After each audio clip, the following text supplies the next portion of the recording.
नमस्कार साथियों, स्वागत है आज के नई वीडियो में। साथियों, इस वीडियो के माध्यम से हम बात करेंगे इंदौर मंडी में आज की प्याज की क्या आवक है, कैसी क्या लेवाली है। और ये वीडियो आपके लिए बहुत ही महत्वपूर्ण है क्योंकि इस वीडियो के माध्यम से आपको रोजाना जो बहकाया जा रहा है, साथियों आपको जो गलत खबरें यूट्यूब के माध्यम से प्रसारित की जा रही हैं उसका पर्दाफाश हो जाएगा।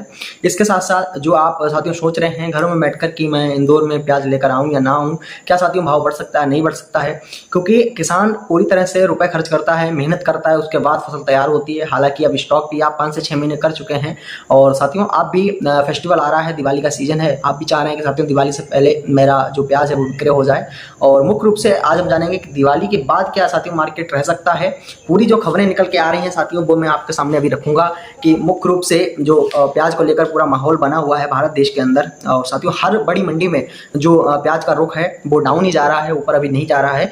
मुख्य रूप से वही साथियों आज हम जानेंगे कि आपको क्या रुझान आ रहे हैं बड़ी मंडियों से। हालांकि जो अधिकारी हैं उनका क्या है, व्यापारी ट्रेडर्स साथियों क्या रुख है, हालांकि एक्सपोर्ट होगा या नहीं होगा, बांग्लादेश की क्या रिपोर्ट है, सब कुछ इस वीडियो के माध्यम से जानेंगे। तो वीडियो को अंत तक आप जरूर देखिएगा। साथियों मुख्य रूप से प्याज का किसान है, घर से अपना मन बना के निकलता है, वाहन में साथियों प्याज पैक करता है और साथियों मन में यही ख्याल रहता है कि मेरे 12 या 11 रुपये प्रति किलो के हिसाब से प्याज बिकेगा। लेकिन मंडी जाते ही उसका जो रेट लगता है 3.5 रुपये किलो, 4 रुपये किलो, 5, 6, 7, ये साथियों बड़ी मंडियों का हाल है। तो आप समझ सकते हैं कि आप इंदौर मंडी पर, शाजापुर मंडी पर, दिल्ली आजादपुर, नासिक मंडी पर कैसे भरोसा कर सकते हैं। मुख्य रूप से जब फसल ही डाउन है, उसके रेट भी डाउन है, तो व्यापारी कुछ नहीं कर सकते हैं क्योंकि व्यापारी हैं अपने घरों में थोड़ी ना स्टॉक करेंगे, उनको भी तो उससे प्रॉफिट लेना है।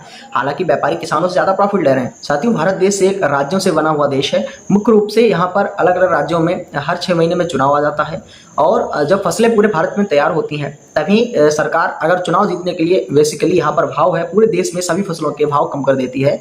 मुख्य रूप से महंगाई को दिखाने के लिए कि यहाँ पर महंगाई हमने साथियों सभी पर कम कर दी है। अगर प्याज के रेट अभी 50 रुपये प्रति किलो के हिसाब से अगर जनता खा रही होती, भारत देश की जनता 50 से 70 रुपये प्रति किलो के हिसाब से अगर जनता खा रही होती, तो यहाँ पर बिहार के चुनाव में एक बहुत बड़ा जो विरोधी पार्टी है उसको एक बहुत बड़ा तथ्य मिल जाता कि यहाँ पर जो प्याज है वो 70 रुपये प्रति किलो के हिसाब से चल रहा है।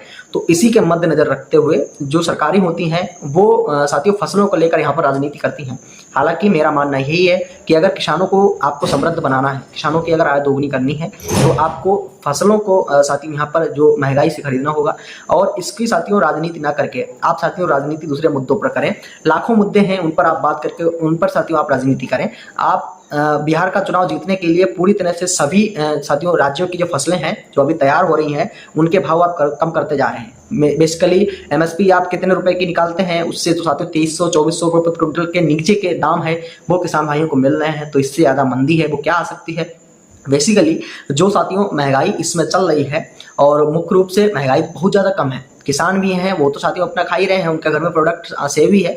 मुख्य रूप से पूरे देश में महंगाई कम दिखाने का कारण यही है कि बिहार के चुनाव को जीतना है। और मुख्य रूप से जो सरकार है इस समय वही कदम उठा रही है। मैं बहुत बड़ी अंदर की बात कह रहा हूँ। हालांकि बिहार चुनाव जैसे ही खत्म होगा उसके बाद कुछ ना कुछ यहाँ पर बाजार में बढ़ोतरी आपको देखने को मिलेगी। अगले नवंबर में साथियों बिहार का चुनाव खत्म होना है, इसके बाद कुछ ना कुछ आपको बढ़ोतरी देखने को मिलेगी मार्केट के अंदर। हालांकि जो रिपोर्ट्स बता रही हैं कि पिछले सीजन में जो साथियों पिछले वर्ष की जो मार्केट थी प्याज की, और साथियों अक्टूबर में यानी इसी महीने में लगभग 15 से 18 तारीख तक जो मार्केट रही थी प्याज की, लगभग 4400 रुपये प्रति क्विंटल के हिसाब से यहाँ पर प्याज के जो भाव थे वो चल रहे थे। और साथियों अभी जो चल रहे हैं वो 600-700 का एवरेज निकल के आ रहे हैं। तो आप समझ सकते हैं कि 4000 रुपये प्रति क्विंटल के नीचे के दाम चल रहे हैं। पिछले वर्ष कोई भी राज्यों में चुनाव नहीं था, तो आप समझ सकते हैं कि जो पिछले वर्ष जो कहीं राज्यों में चुनाव नहीं था जिसकी वजह से मार्केट थी कितनी ज़्यादा साथियों ऊंचाइयां छू रही थी। और यहाँ पर साथियों मद्देनजर यही है कि किसान को यहाँ पर सरकार कोई भी मदद नहीं कर रही। हालांकि भावांतर योजना से कोई भी लाभ नहीं मिलेगा। साथियों योजना निकाल रही है जिसका पंजीकरण आज 2000 साथियों जो 25 में चल रहा है, 2017 में भी साथियों भावांतर योजना लाई गई थी जिससे कोई भी राहत है वो यहाँ पर नहीं मिली है। बेसिकली भावांतर योजना हरियाणा में बागवानी में साथियों प्रचलित थी। पहले जब हरियाणा में बागवानी की खेती थी उससे साथियों उससे जो भावांतर योजना है पूरे भारत सरकार की जो राज्य सरकारें हैं वो यहाँ पर अपने राज्यों में साथियों भावांतर योजना लाती हैं। हालांकि मध्य प्रदेश में भावांतर योजना से कोई भी लाभ है वो यहाँ पर देखने को नहीं मिल पाएगा। अब साथियों बात करते हैं कि मुद्दे क्या हैं तेजी आने के। साथियों यहाँ पर मंदी के पहले मुद्दे जान लेते हैं। मंदी साथियों अब और आ सकती है, नहीं आ सकती है।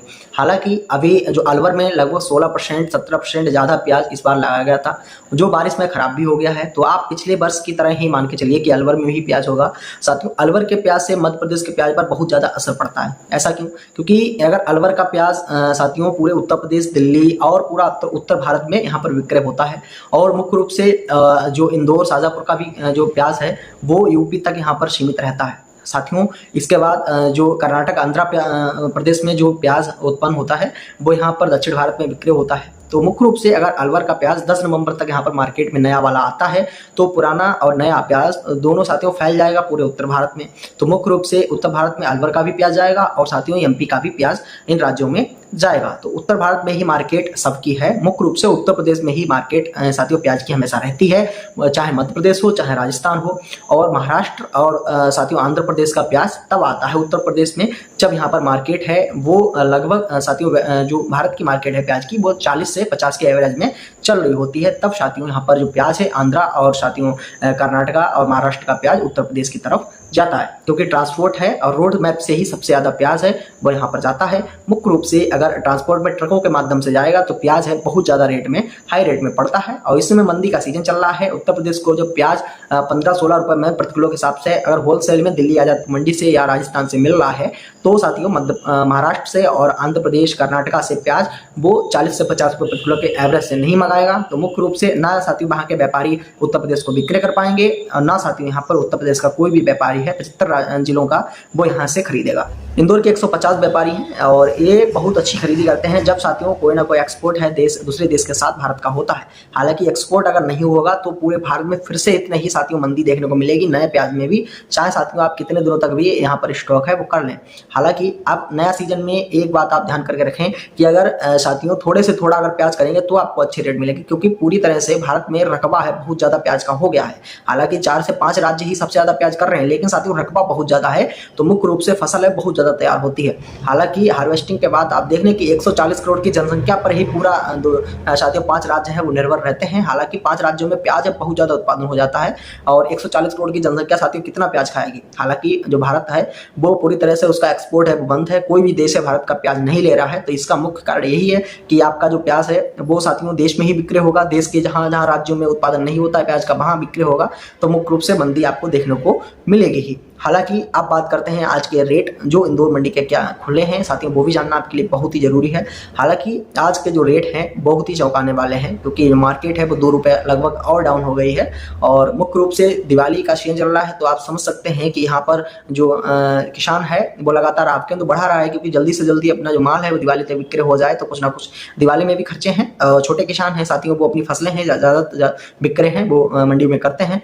मुख्य रूप से आज की जो मार्केट है वो लगभग 250 रुपये प्रति कुंटल से खुली है और ये मार्केट 8-9 रुपये तक के साथियों यहाँ पर जो रेट हैं वो लगे हैं सबसे कम में, जिसमें पर्दा फिनिशिंग अगर अच्छी नहीं है आपकी प्याज की, इसके साथ साथ अगर दाग धब्बे वाला प्याज है, छोटा साइज प्याज का है, जड़ की फिनिशिंग अच्छी नहीं है तो उसके रेट आपको देखने को मिलेंगे 200 रुपये से लेकर 8 रुपये तक, जिसमें 3 से 4 रुपये प्रति किलो के हिसाब से गोल्टा गोल्टी भी शामिल है। इसके बाद 10-11 साथियों 11.5 तक की 2-3 लाट बिके हैं, ज़्यादा नहीं बिके हैं। तो 10-11 तक ही मार्केट आपको सुपर क्वालिटी की जो प्याज है उसके देखने को मिलेगी। हालांकि इंदौर मंडी के रेट हैं बहुत ही आश्चर्य रेट हैं और मुख्य रूप से 10 वर्षों में ऐसा कभी नहीं हुआ है कि 2 रुपये प्रति किलो के हिसाब से प्याज है वो साथियों इतने दिनों तक बिक जाए। हालांकि 1 महीना हो गया, धीरे धीरे यहाँ पर जो प्याज है वो 15 से नीचे बिक रहा है 1 महीने तक। साथियों 10 वर्षों में ऐसा कभी नहीं हुआ कि 1 महीने लगातार साथियों 15 रुपये से प्रति किलो के हिसाब से नीचे का जो प्याज है वो यहाँ पर इंदौर मंडी, शाजापुर मंडी के अंदर बिक रहा हो। धन्यवाद साथियों वीडियो देखने के लिए। जय जवान जय किसान।